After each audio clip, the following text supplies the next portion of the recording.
नमस्कार दोस्तों, welcome back to pharma guide 25। आज के इस वीडियो में हम जानेंगे चेंज कंट्रोल। चेंज कंट्रोल क्या होता है, उसके टाइप्स कितने हैं, उसका क्लासिफिकेशन कैसे करते हैं और एक प्रैक्टिकल एग्जांपल एंड में हम देखेंगे, जिसके थ्रू हम अंडरस्टैंड कर सकते हैं कि चेंज कंट्रोल को कैसे प्रोसेस करना है, कैसे उसको इम्प्लीमेंट करना है और कैसे उसका ट्रैकिंग रखना है। तो चलिए फर्स्ट टॉपिक के बारे में जानते हैं, जिसको हम बोलते हैं चेंज कंट्रोल। चेंज कंट्रोल एक डॉक्यूमेंटेड जीएमपी सिस्टम है, जिसके अंदर फार्मा इंडस्ट्री में कोई भी चेंज इवैल्यूएट, अप्रूव और रिव्यू किया जाता है, चाहे वो प्रोसेस का हो, इक्विपमेंट का हो या फिर डॉक्यूमेंट रिलेटेड कोई चेंज हो। सिंपल लैंग्वेज में अगर हम बात करें, जब तक चेंज साइंटिफिकली इवैल्यूएट और अप्रूव नहीं किया जा सकता, तब तक उसको हम अप्रूव या फिर अलाउड नहीं बोलते। तो चलिए नेक्स्ट पार्ट पे हम बात करते हैं चेंज कंट्रोल क्यों इंपॉर्टेंट है। चेंज कंट्रोल लेने से हमारा प्रोडक्ट क्वालिटी मेंटेन रहती है, पेशेंट सेफ्टी इंश्योर होती है, वैलिडेशन स्टेटस इंटैक्ट रहता है, रेगुलेटरी कंप्लायंस होता है और डाटा इंटीग्रिटी इंश्योर होती है और वो फॉलो होती है। चेंज कंट्रोल के हम एग्जांपल्स ले सकते हैं। एक पर्टिकुलर इक्विपमेंट्स का मिक्सिंग स्पीड, मतलब जो आरपीएम रहता है वो चेंज करना, उसमें भी हमको चेंज कंट्रोल फाइल करना पड़ता है। इक्विपमेंट चेंज करना या फिर प्रोसेस में कुछ चेंज करना या फिर रॉ मटेरियल का सप्लायर चेंज होना, ये सब अलग अलग टाइप्स के चेंजेस हो सकते हैं। तो चलिए नेक्स्ट पॉइंट पे आते हैं, types of changes in pharma. Pharma industry में चेंज कंट्रोल के कितने टाइप्स है? तो मेनली दो टाइप्स है। एक परमानेंट चेंज कंट्रोल, जिसको हम पहले प्लान चेंज कंट्रोल बोलते थे, और एक दूसरा टेम्परेरी चेंज कंट्रोल, जिसको हम पहले अनप्लान चेंज कंट्रोल बोलते थे। परमानेंट चेंज कंट्रोल है, परमानेंट चेंज कंट्रोल वो चेंजेस होते हैं जो हमें फ्यूचर में आगे जाके वो परमानेंट बेसिस पे लाइफ टाइम के लिए इम्प्लीमेंट करने होते हैं और इसको रिवर्स करने का कोई इंटेंशन नहीं होता है। परमानेंट चेंज फुल्ली इवेल्युएट और अप्रूव किए जाते हैं। उसमें वैलिडेशन और रिवैलिडेशन का ज़रूरत पड़ सकता है। उसमें बीएमआर, बीपीआर, एमएफआर या फिर SOPs, protocol, various document update करने पड़ सकते हैं। उसमें एग्जांपल हम ले सकते हैं, batch size optimization, process optimization, new equipment installation, SOPs, protocol और कोई डॉक्यूमेंट्स है उसको रिवाइज करना है ऑन परमानेंट बेसिस, या फिर पर्टिकुलर मटेरियल का वेंडर या फिर सप्लायर, जो केएसएम में, नॉन केएसएम में कोई भी मटेरियल रह सकता है, उसका सप्लायर या फिर वेंडर वो चेंज कर सकते हैं, वो परमानेंट की कैटेगरी में आते हैं। Next type of change control, जिसको हम टेम्पररी चेंज कंट्रोल या फिर अनप्लान चेंज कंट्रोल भी बोलते हैं, उसके बारे में जानते हैं। टेम्पररी चेंज कंट्रोल वो चेंज कंट्रोल होते हैं जिनको हम शॉर्ट पीरियड के लिए इम्प्लीमेंट करते हैं, शॉर्ट ड्यूरेशन के लिए इम्प्लीमेंट करते हैं, और उनको किसी इमरजेंसी सिचुएशन या फिर किसी टेम्पररी इशू को हैंडल करने के लिए चेंज करना पड़ता है, उसको हम टेम्पररी चेंज कंट्रोल बोलते हैं।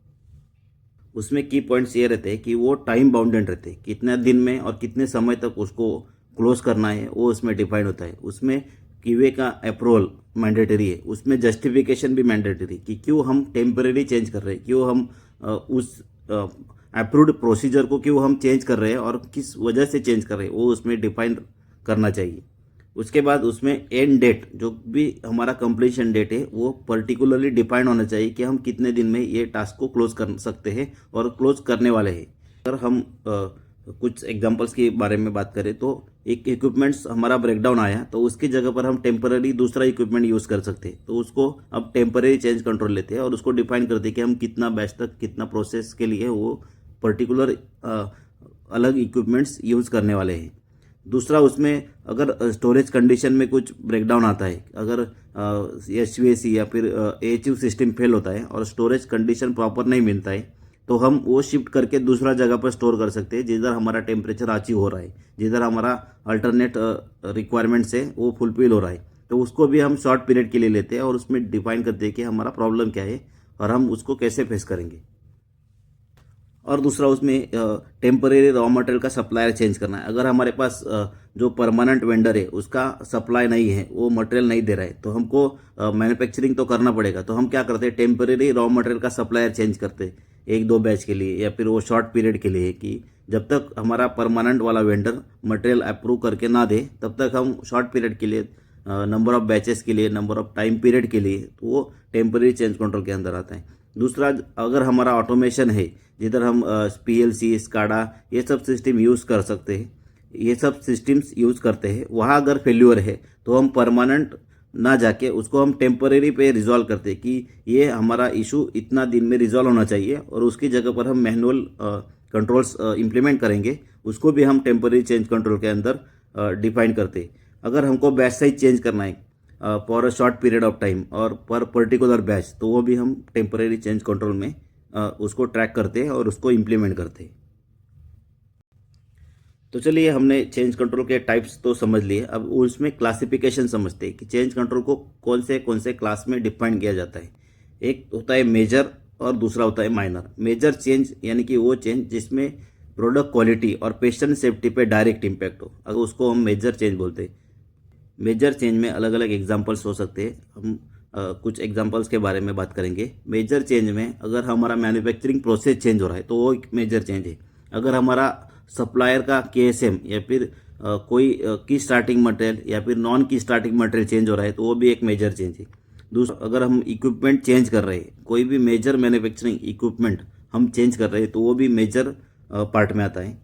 बैच साइज चेंज, अगर हमने बैच साइज इंक्रीज किया या फिर डिक्रीज किया तो वो भी मेजर चेंज में आता है। और तीसरा, मैन्युफैक्चरिंग साइट चेंज, अगर हमारा एक ही ऑर्गेनाइजेशन का अलग अलग यूनिट से अगर हम unit to unit product transfer करते हैं तो वो भी हमको मेजर चेंज में ट्रिगर करना है।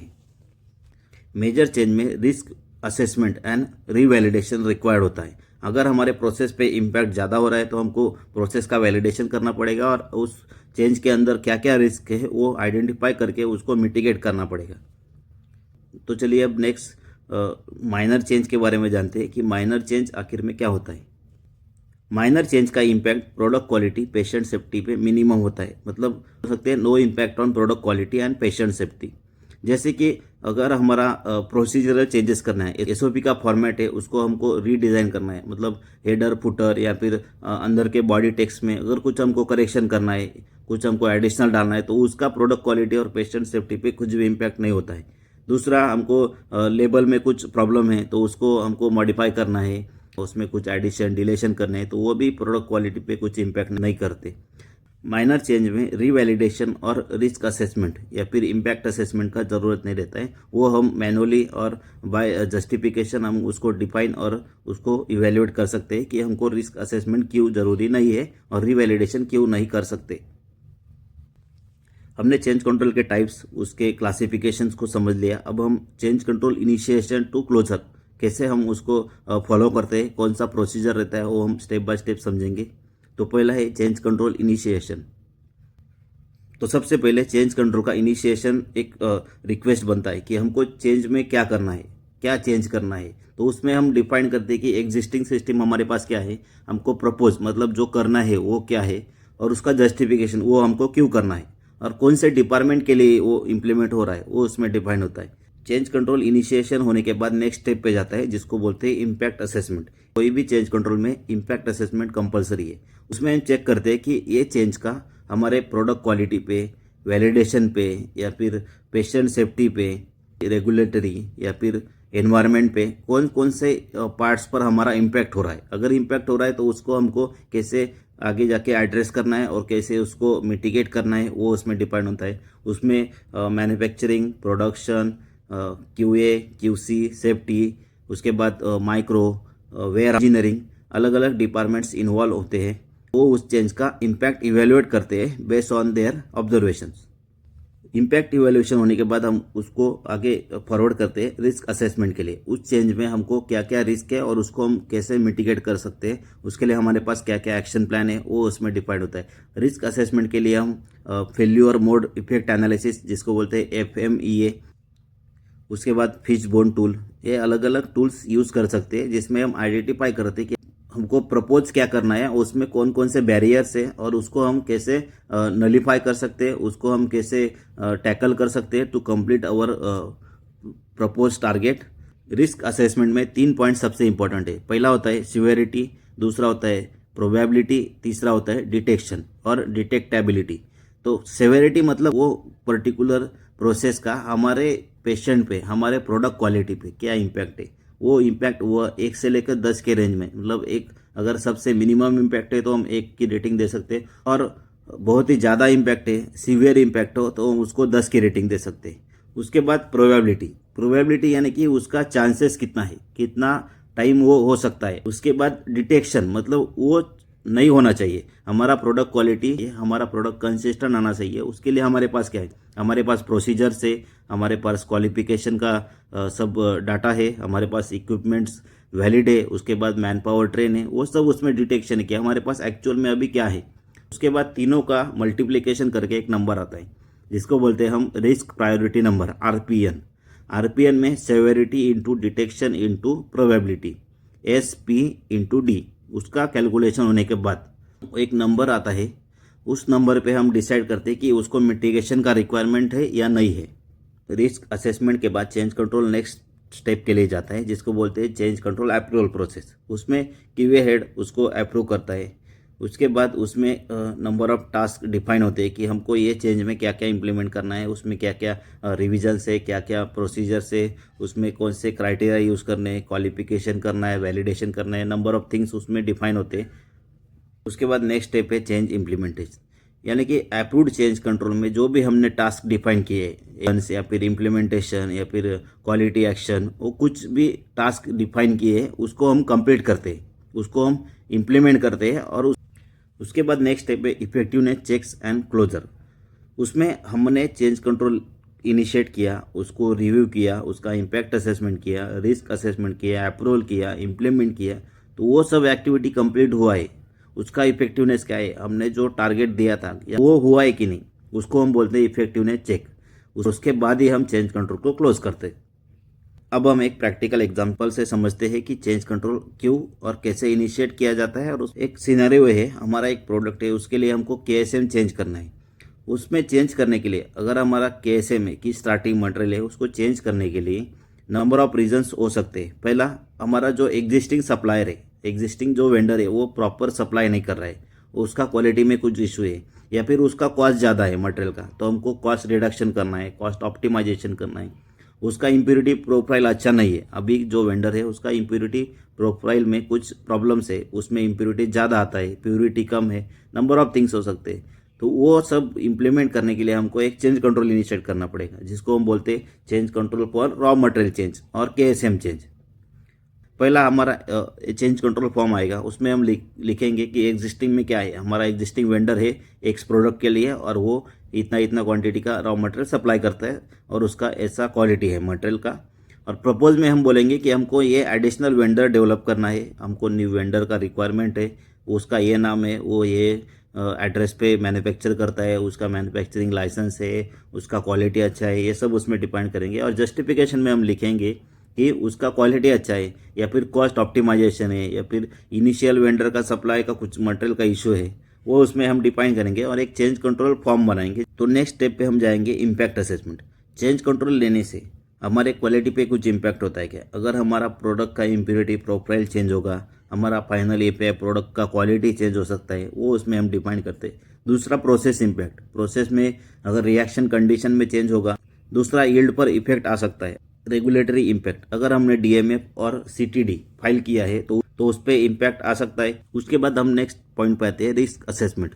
उसमें सेवेरिटी क्या है, अगर हमने प्रोसेस में चेंज किया, अगर हमने KSM में चेंज किया तो उसका इम्पैक्ट क्या है प्रोसेस पे। दूसरा प्रोबेबिलिटी क्या है, उसका फेल्योर का चांसेस कितना है, उसका पास होने का चांसेस कितना है, वो उसमें डिपेंड होता है। उसके बाद रेगुलेटरी स्ट्रैटेजी, अगर KSM या फिर प्रोसेस में या फिर मेजर मैन्युफैक्चरिंग इक्विपमेंट में चेंज है तो रेगुलेटरी को इन्फॉर्म करना कंपलसरी है। ये चेक करते हैं कि रेगुलेटरी री सबमिशन रिक्वायर्ड है क्या, एनुअल नोटिफिकेशन में उसको कवर किया जा सकता है क्या। बट विदाउट रेगुलेटरी अप्रूवल वो प्रोडक्ट का हम कमर्शियल मैन्युफैक्चरिंग नहीं कर सकते। After completion of impact assessment, risk assessment and regulatory strategy, हम चेंज कंट्रोल को अप्रूवल के प्रोसेस पे लाते हैं। अप्रूवल के लिए QA हेड उसको अप्रूव करता है विद डिफाइंड कंडीशन। उसमें कंडीशन क्या रहता है, हमारा जो न्यू वेंडर है, न्यू जो सप्लायर है, वो क्वालिफाई होना चाहिए, उसका क्वालिफिकेशन जिसको बोलते हैं वेंडर क्वालिफिकेशन, वो होना चाहिए। उसके बाद हमारा प्रोसेस पे कुछ चेंज हो रहा है तो उसका वैलिडेशन होना चाहिए। उसके बाद न्यू वेंडर का जो मटेरियल है उसके लिए एनालिटिकल मेथड वैलिडेशन होना चाहिए। उसके बाद ट्रायल बैचेस मैन्युफैक्चरिंग होना चाहिए, उसका मटेरियल लेके हम एक बैच, दो बैच या फिर नंबर ऑफ बैचेस वो डिफाइन करता है चेंज कंट्रोल के सेवेरिटी पे। वो बैच लेके वो प्रोडक्ट बना के हम उसका क्वालिटी कंपेयर करते हैं कि जो हमारा प्रीवियस वेंडर था उसका और ये क्वालिटी मैच होता है कि नहीं। उसका इम्प्लीमेंटेशन फेज में हम उस वेंडर का जो मटेरियल है वो यूज़ करके ट्रायल बैचेस मैन्युफैक्चर करते हैं। ये सब रिजल्ट प्री डिफाइंड क्राइटेरिया के अंदर होने चाहिए। उसके बाद इफेक्टिवनेस चेक्स, अगर ये सब होने के बाद QA इंश्योर करता है कि न्यू वेंडर का जो मटेरियल है, QA इंश्योर करता है कि न्यू वेंडर का मटेरियल यूज़ करके प्रोडक्ट क्वालिटी मेंटेन है, इम्प्योरिटी प्रोफाइल अच्छा है, उसमें कोई अननोन इम्प्योरिटीज़ नहीं है, no addition of new impurities, और उसका यील्ड क्वालिटी सब कंपेरेबल है, ये सब होने के बाद ही हम उसको ऑन कमर्शियल बेसिस पे इम्प्लीमेंट करते हैं। तो नेक्स्ट हम चेंज कंट्रोल क्लोजर, सब डॉक्यूमेंट्स इंक्लूड होने के बाद, सब वेरिफिकेशन होने के बाद हम चेंज को क्लोज करते हैं। उसमें डॉक्यूमेंट्स अपडेट किए जाते हैं, वेरियस SOPs उसका रिक्वायरमेंट आ सकता है तो SOPs अपडेट किए जा सकते हैं, वेंडर क्वालिफिकेशन का डॉक्यूमेंट अपडेट किया जा सकता है, वेंडर क्वेश्चनरी उसमें अपडेट किए जा सकते हैं, और batch manufacturing record, validation records, वो सब उसमें कवर किए जाते हैं। अगर आपको चेंज कंट्रोल का ये वीडियो यूजफुल लगा हो तो please like, share with your friends and subscribe to our channel. Thanks for watching.